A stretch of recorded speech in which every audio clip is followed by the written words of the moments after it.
가드인 바이블 성경 공부를 시작하겠습니다. 네, 오늘은 신명기 11장 1절부터 17절까지를 한번 공부해 보겠습니다. 자, 1절입니다. 그런즉 내 하나님 여호와를 사랑하여 그가 주신 책무와 법도와 규례와 명령을 항상 지키라.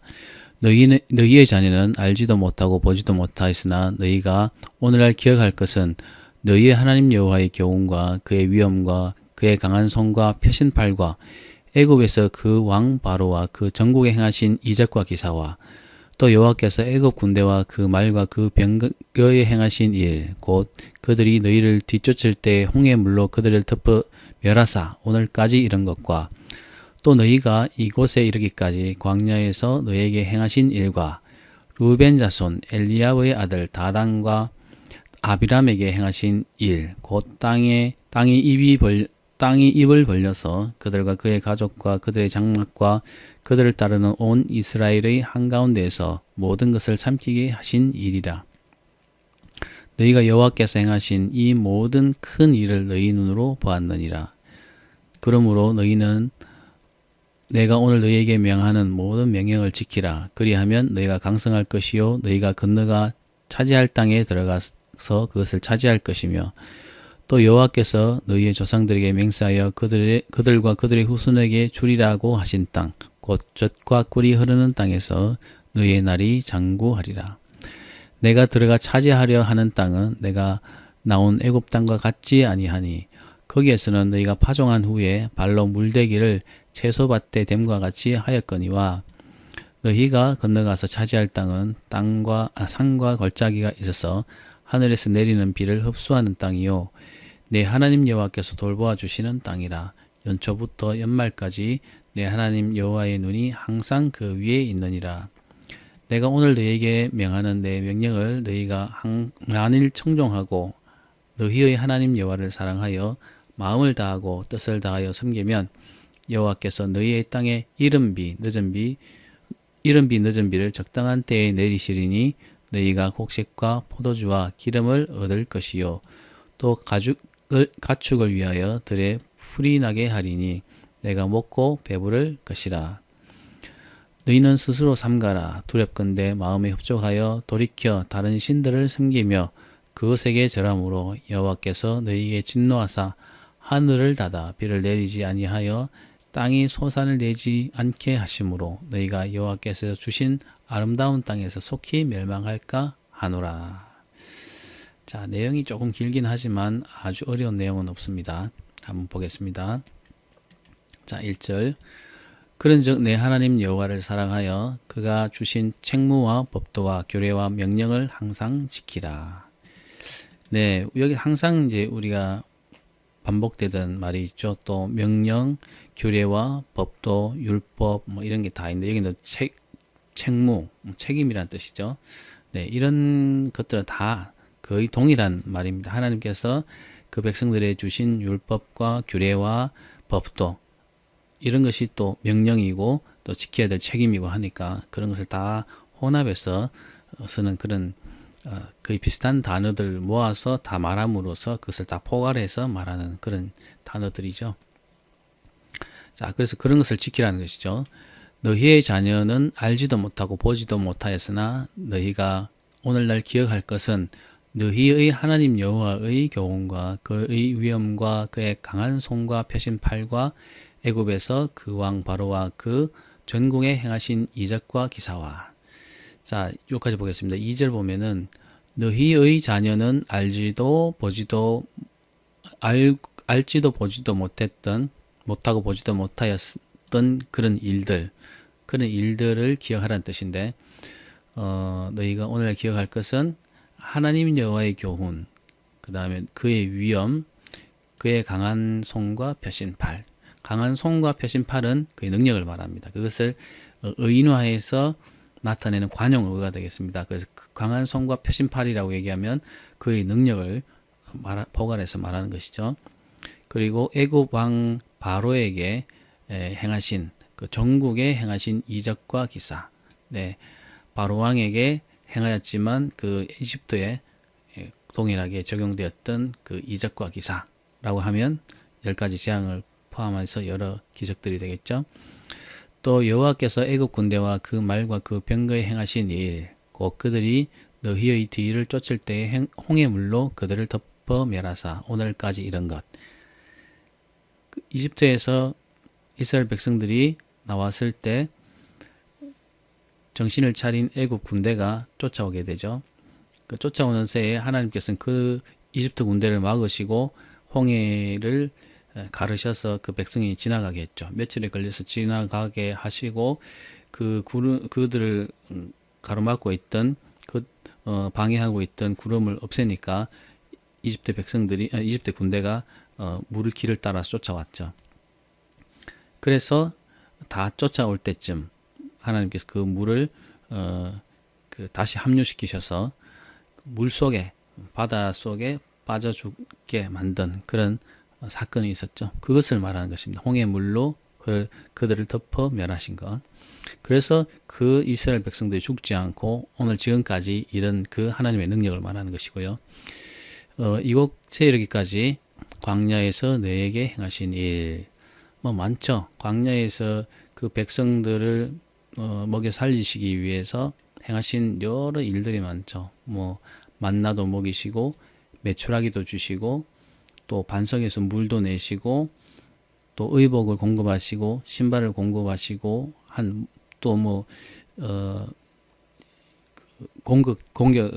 공격에 대해서 또 하나님께서 전쟁에서 이기게 하시고 많았죠. 네, 그런 일들에 대해서 모든 일들을 다 기억하라는 것이겠죠. 너희에게 행하신 일 많습니다. 그런 것을 다 기억하라는 것이고요. 어떻게 보면 이것은 다 지금까지 요 애굽에서 일어난 일들이나 광야에서 그 백성들을 위해서 행하신 일들은 다 긍정적이고 하나님 편에서 그들을 위해서 기꺼이 해주셨던 그런 은혜로운 일들이죠. 근데 6절에 보면은 루벤 자손 엘리압의 아들 다단과 아비람에게 행하신 일, 곧 땅이 입을 벌려서 그들과 그들의 가족과 그들의 장막과 그들을 따른 온 이스라엘의 한가운데서 모든 것을 삼키게 하신 일이라고 되어 있는데, 이것은 고라라고 하는 사람이 백성들을 주동해서 모세에게 반계를 들었던 그런 일을 말하는 것입니다. 고라의 반역이라고 알려져 있는 사건이죠. 고라가 주동자가 되고 다단이나 아비람 또 한 사람 언급되지 않는 온이라고 하는 사람이 주동이 되어서 모세와 아론에게 반계를 들고 권위에 도전하게 되는 그런 사건들이 있었습니다. 그 결과는 땅이 갈라져서 그들 뿐만 아니라 그 가족들, 그들이 묵었던 장막들, 또 그들의 가축들, 이런 것들이 다 땅속으로 빠져들어가서 죽게 되는 그 사건이 일어나게 됩니다. 하나님 심판이죠. 그것을 다 이스라엘이 다 목도하게 되었죠.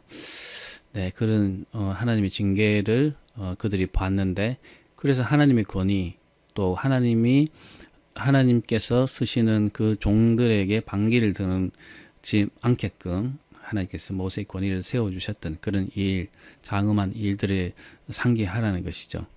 너희가 여호와께서 행하신 이 모든 일들을 너희 눈으로 보았다라고 했습니다.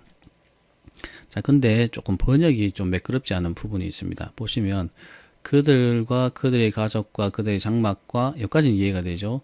그들을 따르는 온 이스라엘의 한가운데서 모든 것을 삼키게 하신 일이라고 하는 게 이게 이해가 사실은 번역이 잘 안 됐을 뿐만 아니라 국어적으로도 이게 잘 안 맞습니다. 사실은 원래의 뜻은 이렇습니다. 그들과 그들의 가족과 그들의 장막과 그들의 가축, 4발 달린 가축들이 가축들을 삼켰다라고 하는 뜻이거든요. 그 원래의 뜻이 되어야 되는데 지금 이 문장을 보면은 정말 번역이 제대로 안 된 것 같다라는 것이 바로 보이죠. 그래서 이 문구는 좀 문제가 있다고 볼 수 있습니다. 다른 쉬운 성경의 번역에 보면 이렇습니다. 루벤의 손자요 엘리압의 아들인 다단과 아비람에게 하신 일, 곧 땅이 입을 벌려 온 이스라엘 가운데서 그들과 그들의 지방과 장막과 제 발로 걸어 다니는 모든 짐승을 함께 삼켜 버리게 하신 일이다. 그 짐승, 그들의 가축들도 함께 삼켜 버려졌다라는 것이고, 이스라엘이 지켜보는 가운데 온 이스라엘의 한 가운데서 이렇게 이런 일이 일어났다라는 뜻이니까 사실은 그들을 따르는 그들을 따르는 이 내용이 좀 고쳐져야 된다는 것이죠. 뭐 그들이 데리고 다니는 가축이라든지 뭐 이런 식으로 번역이 되고, 그것이 온 이스라엘 가운데서 모든 것을 삼키게 되었다라는 이런 내용으로 돼야 되는데, 이 가축에 대한 내용이 빠지고 이 해석 자체도 좀 이해가 안 되게 번역이 되어 있습니다. 그래서 요거는 좀 빨리 고쳐져야 되는 부분이 아닐까 생각이 돼요. 그래서 원래 뜻은 그들과 그들의 가족과 그들의 장막과 그들이 데리고 다니는 가축을 다 포함하고 있습니다. 그래서 그들과 관련되어 있는 모든 것들이 땅이 벌어져서 삼키게 된, 하나님 심판이 임하게 된 그 두려운 일들을 너희들은 기억하라는 것이죠. 너희들이 다 직접 그 눈으로 보았다고 하는 것입니다. 그런데 이 사건은 언제 일어났냐 하면은 시내산 이전에 일어난 것도 아니고, 시내산에서 이집트에서 탈출해서 시내산까지 이를 때 그 기간에 일어난 일도 아니고, 시내산에서 가데스 바네아에 이를 때 그때 있었던 일도 아니고, 가데스 바네아에서 있었던 일도 아닙니다. 가데스 바네아에서 홍해길로 들어와서 38년간 떠도는 그 어느샌가 있었던 고라의 반역 사건입니다. 그러니까 가데스 바네아에서 다시 홍해길로 들어와서 38년을 떠돌 때의 그 행적에 관해서는 성경이 기록된 부분이 거의 없습니다만은, 그때 당시에 기록된 유일한 사건 중에 하나가 바로 이 고라의 반역 사건입니다. 그래서 그 고라의 반역 사건을 계기로 모세와 아론의 그 권위가 세워지고 해서 그런 모세의 하나님 앞에서의 어떤 그런 중재자로서의 역할에 대해서는 도전받지 않고 그 체계가 잡히는 그런 그런 권위가 세워졌던 그런 일이겠죠. 아론도 마찬가지고요. 아론이 그 제사장으로서의 권위가 세워지는 그런 계기를 맞게 된 사건이 바로 이 고라의 반역 사건인데, 그 고라의 반역 사건을 기억하라는 것이죠. 하나님의 권위에 도전하면 하나님께서 심판하신다는 것에 대해서 너희들이 보았다는 것이죠. 자, 뭐 7절까지 내용은 우리가 이해하겠죠. 하나님께서 주신 규례와 명령과 법도와 책무를 지키고, 하나님께서 그들 과거 중에 행하신 위대한 일들을 기억하고, 또 그들의 말을 듣지 않을 때, 하나님의 권위에 도전할 때 하나님께서 행하신 그 심판에 대해서 너희들이 기억하라. 네, 이렇게 말하고 있습니다. 자, 늘 들었던 이야기죠. 자, 8절. 그러므로 너희는 내가 오늘 너희에게 명하는 모든 명령을 지키라. 그리하면 너희가 강성할 것이요 너희가 건너가 차지할 땅에 들어가서 그것을 차지할 것이며, 또 여호와께서 너희의 조상들에게 맹세하여 그들과 그들의 후손에게 주리라고 하신 땅, 곧 젖과 꿀이 흐르는 땅에서 너희의 날이 장구하리라. 네, 이 명령을 모두 지키라. 그리하면 너희가 강성한 나라가 되고 그 차지할 땅에 들어가서 하나님께 주시겠다는 그 땅을 차지하게 될 것이고, 또 후손들에게 주겠다 한 그 땅에서, 너희들이 차지할 그 땅에서 오랜 동안 너희들이 살게 될 것이다. 이렇게 말하고 있습니다.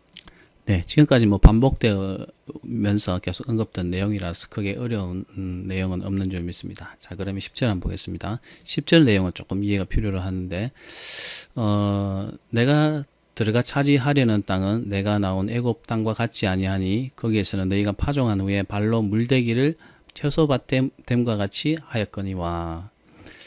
네, 여기 보면은 그 너희들이 들어갈 그 가나안 땅, 들어가서 차지하게 될 그 땅은 너희들이 지금까지 머물러서 농사를 지었던 그 땅, 다시 말하면 애굽 땅의 그 땅과 같지 아니하다는 것을 지금 말하고 있습니다. 근데 그 땅이 어떻게 같지 아니하냐면은 파종한 후에 발로 물대기를 채소밭의 댐과 같지 아니했다는 거죠. 다시 말하면 이집트, 애굽에서는 파종을 한 후에 그 농사를 짓기 위해서 물을 대려면은 발로 물을 댔다라고 하는 그런 이제 이야기가 나오죠. 그럼 이게 무슨 말인가 하면은 이집트에는 물이 거의 비가 거의 내리지 않습니다. 근데 만년설이 녹아서 내려오는 그 나일강의 물을 이용해서 모든 농사를 짓게 되는데, 그래서 그 물을 여러 관계 시설에 모아놓고 제때 그 물을 그 작물에 공급해서 농사를 지었죠. 그렇게 하다 보니까 그 물을 이동시키고 옮기는 데 있어서 사람의 인력을 동원해서 그 관계되는 관계 수로를 물을 이동시켰습니다. 그래서 사람이 수차를 이용해서 발을 이렇게 이용해서 수차를 돌리면 그 수차의 힘에 의해서 물이 이렇게 가게끔 흘러가게끔 그렇게 하거나, 또는 그 숫자에 이렇게 그 양동이 같은 것을 이렇게 걸어 가지고 다른 쪽으로 이렇게 물이 옮겨가게끔 그렇게 하거나, 이제 그렇게 해서 사람의 인력으로 그 물을 이동시키는 그런 관계 농법을 사용했습니다. 그렇게 하다 보니까 그 사람이 모든 것을 이렇게 인력으로 해야 되는, 농사를 지어야 되는, 물을 대야 되는 그런 일을 했던 것이죠. 그런 이제 농경법과는 다른, 그들이 들어가게 될 그 가나안 땅은 그러한 농경법이 아니라 다른 방법으로 농사를 짓게 될 것이라고 하는 것이죠. 그러면 어떻게 농사를 짓게 될 것인가 하면은, 너희가 건너가서 차지할 땅은 산과 골짜기가 있어서 하늘에서 내리는 비를 흡수하는 땅이요. 자, 이집트의 땅은 비가 내리지 않으니 그 나일강에서 흘러내리는 그 물로 농사를 지었는데, 너희들이 들어가게 될 땅은 비가 내리면 그 비를 땅이 흡수하고 계속 시내를 흘려보내서 물을 공급받는 그런 형태로 땅의 물을 공급받게 된다는 것이죠. 그래서 내 하나님 여호와께서 돌보아 주시는 땅이라.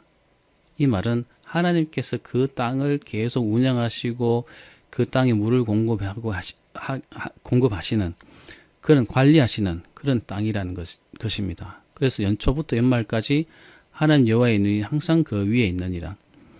그래서 하나님께서 그 모든 물을 공급하시고 비가 오게 하시고 또 땅에 물이 스며들어서 물이 흘러가게 하시고 이렇게 하시는 그 하나님의 그 주관하심이 계속되는, 하나님이 돌봐 주시는 그런 땅이라고 하는 것입니다. 그래서 내가 오늘 너희에게 명하는 내 명령을 너희가 잘 청종하고, 만일 청종하고 너희 하나님 여호와를 사랑하여 마음을 다하고 뜻을 다하여 섬기면 어떻게 되냐 하면은, 하나님께서 돌봐 주시는 땅이기 때문에 너희를 위해서 하나님께서 어떻게 하실 것이냐 하면, 너희의 땅에 이른 비, 늦은 비를 적당한 때에 내리시리니 너희가 곡식과 포도주와 기름을 얻을 것이요. 네, 이른 비와 늦은 비에 관한 이야기가 나오는데, 그 팔레스타인의 그 농경법을 우리가 이해할 필요가 있습니다. 가을 때쯤, 우리 지금으로 말하는 우리 지금의 계절에서 가을 때쯤에 이제 파종을 하면은 한 지금 우리 달력으로 한 10월이나 11월경에 가을비가 한번 내립니다. 이것이 이제 이른비라고 하는데, 가을에 한 비가 내려서 그 파종한 그 씨앗에서 싹이 나고 자랄 수 있도록 물을 공급하는 비가 한번 내려야 됩니다. 그 큰 비가 한번 오게 되는데 그 비를 이른비라고 얘기하고, 그 다음에 겨울을 지나고 추수할 때쯤이 되면은 곡식이 연결해서 수확이 가능하게끔 잘 성숙하게 만드는 비가 한 번 더 와줘야 됩니다. 그 비가 바로 늦은 비입니다. 그래서 겨울에 그 곡물을 한번 지어내기 위해서 이른 비와 늦은 비가 내려와야 되는데, 그 이른 비와 늦은 비가 적당한 때 내리게 하시는 분은 하나님이시기 때문에, 그 하나님이 너희들에게 명령을 지키고 규례와 법도를 행하면은, 청종하고 하나님을 사랑하면은 그런 것을 잘 지켜서 적당한 때에 내려주실 것이라는 것입니다. 그러면 그곳의 곡물인 곡식과 포도주와 기름을 얻을 것이라는 것이죠. 그래서 곡식은 이른 비와 늦은 비가 적당히 내려서 잘 되게 하고, 그 다음에 여름에는 과실을 농사 짓게 되는데 포도주나 무화과나 이런 것들 이제 여름에 짓게 되고, 그 다음에 또 가을에는 또 곡식을 파종해서 이렇게 주기적으로 농사를 짓습니다. 기름은 이제 적당한 때 이제 나무에서 올리브 나무에서 뽑아내니까 또 비가 적당하게 내리면은 그것이 잘 커서 기름을 많이 얻을 수 있죠. 이런 이제 농사를 짓는 형태로 바뀌게 될 텐데, 그래서 하나님께서 그 적당한 때에 비를 내리셔야 되는데, 그것을 너희들이 명령을 잘 지키고 규례와 법도를 잘 따르면, 하나님 여호와를 잘 섬기면 그렇게 하실 것이라고 하는 것입니다. 그리고 또 가축을 위하여 들에 풀이 나게 하시리니 내가 먹고 배부를 것이라. 네. 그 이집트의 농경 방식과는 전혀 다른 방법으로 너희들이 앞으로 살게 될 것이니까, 너희들이 여호와를 잘 섬기면 하나님께서 비를 잘 내리게 하시고 풀을 잘 자라게 하셔서 너희의 기본적인 산업이 잘 되게끔 그렇게 하실 것이다 라고 하는 것이죠. 그러나 너희는 스스로 삼가라. 두렵건대 마음에 미혹하여 돌이켜 다른 신들을 섬기며 그것에게 절함으로 여호와께서 너희에게 진노하사 하늘을 닫아 비를 내리지 아니하여 땅이 소산을 내지 않게 하심으로써 너희가 여호와께서 주신 아름다운 땅에서 속히 멸망할까 하노라. 걱정된다라는 것이죠. 그래서 너희는 스스로 삼가라고 하는 것이죠. 조심해서 행하라고 하는 것인데, 우상을 섬기면, 다른 신들을 섬기고 그것에게 절하게 되면은 하나님께서 화가 나셔서 하늘을 닫아서 비를 내리지 아니하게 하시면은 결국 그 땅에서 소출이 없게 되기 때문에 너희들이 그곳에서 멸망하게 된다는 것이죠. 그렇기 때문에 하나님을 진노케 하지 말라, 다른 신들을 섬기지 말라라고 하는 것입니다. 자, 모세의 권고는 바로 이런 것이죠. 하나님의 능력을 기억하고 하나님께서 그들에게 행하신 기적들을 기억할 뿐만 아니라, 하나님께서 그들이 원망하고 대항할 때 행하신 일들을 너희들이 기억하라는 것입니다. 그리고 너희들이 그 땅에 들어가서 농사를 짓는 것은 완전히 다른 농법으로 짓게 될 것인데, 그것은 하나님의 그 비를 내리게 하심에 따라서, 하나님께서 주관하시는 그 자연 환경에 따라서 너희들이 그 산업이 좌우될 것이니까, 너희들이 하나님의 명령을 잘 지키고 사랑하면은 하나님께서 적당한 때에 그런 것을 공급해 주셔서, 물을 공급해 주셔서 잘 소출을 하게 될 것이다 라는 것입니다. 그러나 반대로 하나님을 떠나서 이방 신들을 섬기고 우상을 섬기게 되면 하나님께서 진노하셔서 비를 제대로 내리지 않게 하시면 너희들은 반드시 그 땅에서 속히 멸망하게 될 것이다, 이렇게 경고하고 있습니다. 자, 지금까지 이야기들을 보면은 이 모세가 그 백성들에게 하고자 하는 이야기는 사실 거의 비슷한 이야기들이 계속 반복되고 있습니다. 과거의 하나님의 그 능력을 너희들이 기억하고, 또한 너희의 조상들이 또 행했던 그 실수들을 기억하고, 너희들이 하나님의 법도와 규례를 따르고 그 조상들의 실수를 반복하지 말고 그 땅에 들어가서 우상을 섬기지 않고 하나님을 섬기게 되면 하나님께서 복을 주실 것이고 너희가 그곳에서 번창하게 될 것이다 라는 것을 계속 반복해서 말하고 있습니다. 그만큼 모세는 백성들에게 계속 반복해서 교훈하고 있다는 얘기겠죠. 자, 그러면 또 다음 시간에 공부해 보겠습니다.